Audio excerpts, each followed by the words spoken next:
Apple spent most of the iOS 27 keynote talking about Siri and Apple Intelligence. They didn't mention any of these features I'm going to show you right now. I've been using the beta and I found nearly 20 changes Apple never showed off in the keynote. And these are great quality of life improvements. Let's just get to it. The first one I want to show you is that when I go to the camera now, there's a new menu here. When I tap on it, I have new options here which were not available in the past. For example, the grid and the level setting. Back in the day with iOS 26 and before that, you would have to go into the settings app and then toggle these on or off. But now with iOS 27, you get these options in the camera app itself. When you go to the Photos app now, at the bottom, there's a new utility now, which lets you view your pictures that was just taken by you. There's a new section here called Captured by Me, and in here you can see the pictures that was captured just by you. Not screenshots, not screen recordings, not stuff you download from the web, not stuff that was airdropped to you, just things that you captured by yourself. While we're in the camera app, the other thing I want to quickly show you is now, if you go into your photo, you can add a keyword at the bottom. So when you add a keyword, these photos will be categorized by the keyword that you just added, and it will sync to your Mac and your iPad. So this is a picture of my iPhone 4 I just took. So if you see, I've added a tag called iPhone 4 in here. Back in the day, I'd had to create multiple albums just to sort my images, but now you could just add a keyword and move on. While we are in the camera app, the next thing I want to show you is that if you go into your profile picture here at the top, you now have an option to sync immediately to iCloud. Basically what this happens is, back in the day with iOS 26 and prior to that, if your iPhone was to sync your images, it'll have to wait till it found Wi-Fi, it'll have to wait till your phone was on the charger and all that. But now there's ability to make your photos sync as soon as you take them. This is a great feature if you're like a photographer and you are shooting and you don't want to, for some reason, lose your pictures, or say you are on holiday and you want your pictures to sync as soon as you take them. Another quick thing I want to show you in the Photos app is, say I'm playing a video, yeah? So this is a video I made for this channel the other day. So if I was to play it and then, I wanted to take a screen grab of a certain shot, say this shot over here, I'd have to take a screenshot, right? But now we don't have to do that anymore. Let's say I want to take a screenshot of these iPads which are compatible with iOS 27, right?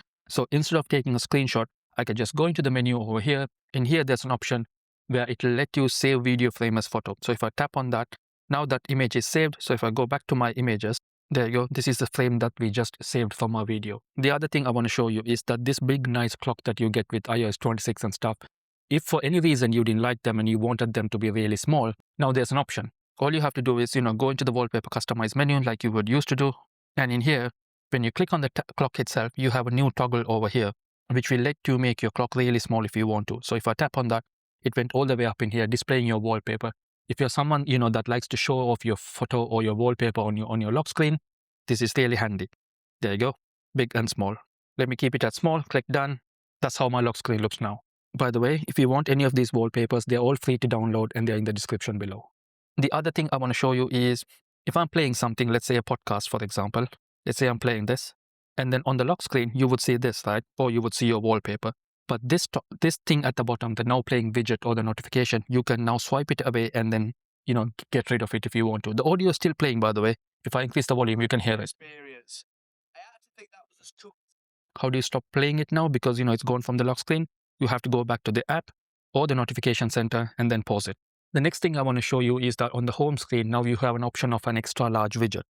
If I long press on the weather app, you get these widget options at the bottom, right? This has always been there, but now there's a new option. If I do click on this one, you get this really large widget which fully occupies your screen. I think it looks great. If there's something you want to take up the whole screen, let's say a task manager or something like that, your to-do list for the day and stuff like that, I think this is really handy. While we are here, let me quickly show you something on the widget app itself. So if I go to the widget app, now you have tabs here where you can change the view from wind to conditions to precipitation. Back in the day with iOS 26, you had to go down, scroll, and then find this information. But now these tabbed views are really great. I think this is how it always should have been, but better late than never, I guess. Another customization feature I want to show you is, if I go into the control center, you always had this focus control toggle, right? If you're someone that uses focus mode and, let's say you had a full control center with so many other stuff, you now have the ability of making it smaller just to fit in one circle. This might sound like it isn't much, but trust me, if you have a control center that's full of stuff, every space counts.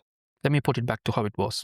The other thing I want to show you while I'm in control center is that the timer option here, back in the day, if I tapped on this, it would open up the clock app and then go into the timer screen now, right?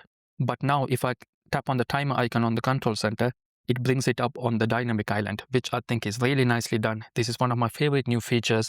And when you scroll on this, the haptics and everything feel great. It's attention to detail from Apple at its finest. The other thing I want to show you is in the Messages app. So if I go to the Messages app, here are random messages that are sent to my other main phone. So if I just say hi again and not send it and then go back into my inbox, the list of all my messages, it's going to say draft and then followed by the text message I just typed but didn't send. It's a nice little feature. And then going back in here, let me just send this message. There's another feature is that if I click on this plus sign and then scroll all the way to the bottom, you now have a drawing option. So now you could draw on a message if you want to for some reason. There you go. I'm not going to send that.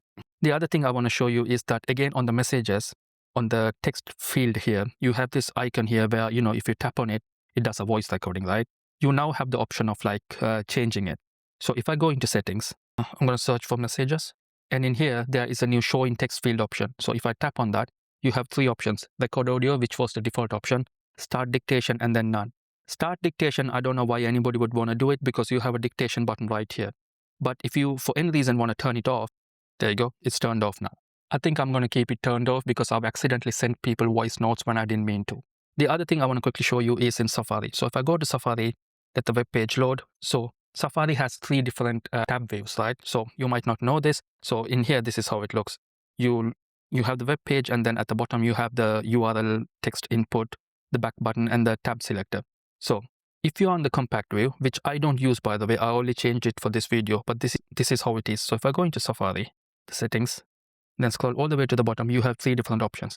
I personally like the bottom option, but if you're someone that didn't know this, you could always change it. But if you're someone that never changed this, and if you're on the compact option, if I go back into Safari, there's an easier way to get into your tabs. All you need to do is press this button over here.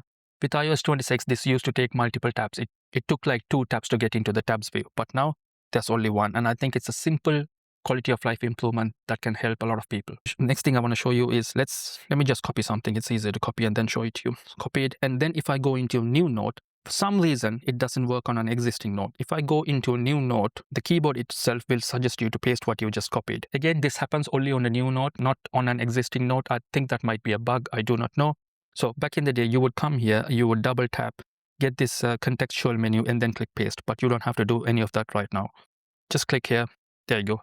The text you copied is now pasted. Again, the other thing I want to show you is, while I'm at the Notes app, is that, let's say I want to type something here. And then if I decide to copy this, I now have more options. If I go into the menu here, there is a copy as markdown feature. So if I copy that, now the text I've copied has been copied as markdown. So if I go into a new note, you could see here, it is showing me the markdown already with the hashtag. And then, I could always just, bring the contextual menu and paste it. So copying in markdown is a welcome feature. If I go to the Wallet app, there is now an option to add your own custom wallet passes. If I click on create a pass, and then click continue, I have options of, these are some templates. I can create a pass however I'd like. So, membership number and all that. So when you double tap your side button here, these things are automatically come up on your wallet. It's really handy if you have to manually create any of these passes. The other thing I want to show you is that when you go into your sound settings, you now have different volume sliders for different alerts. So that's ringtone, and that's the slider for that. That's for the alarms and timers, and that's for alerts and system sounds. With iOS 26 and before that, there was only one slider, but now you have multiple sliders here where you can adjust the volume based on, what the kind of notification is, which is really handy. The last thing I want to show you is that now there are so many apps that have horizontal support. The music app, the podcast app, there are so many apps that work on landscape. I think this is because there's an iPhone foldable coming, and I'm pretty sure Apple is getting ready for that. So that's my list of 20 things I found in iOS 27. Let me know in the comments which one you'll use. If you have any questions, let me know. I'll see you in the next one. Thanks so much for watching.